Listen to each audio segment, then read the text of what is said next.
think anytime there is a beautiful, successful woman who is murdered, that's what society pays attention to, for better or for worse. The mysterious murder of Teresa Sievers, a high-profile physician who practiced holistic medicine, was a huge story for reporters Jessica Lipscomb and Amy Bennett Williams.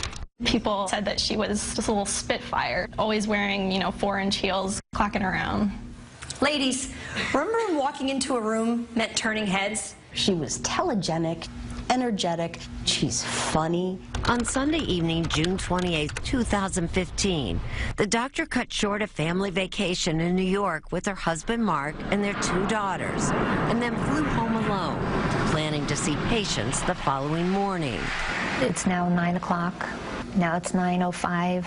Now it's 9:15. I said, where's doctor? 911, what is your emergency? I'm at a friend's house, and she's dead on the floor. And there's a hammer at the side, and she's bashed in the back of the head.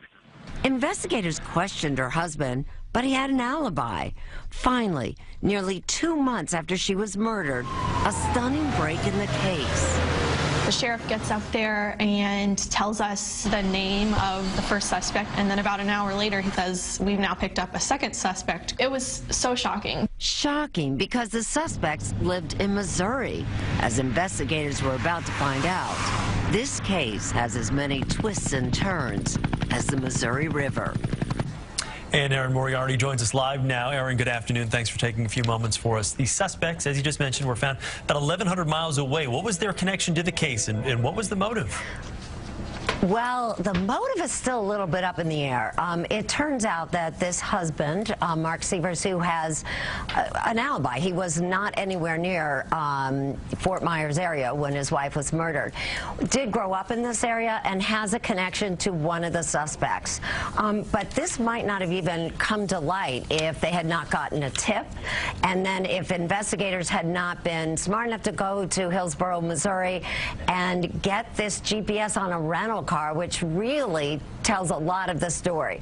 The motive is not quite clear. This was a beloved physician. She practiced holistic medicine. People described her as the real-life Dr. House, who would do anything to really get to the bottom of patients' problems.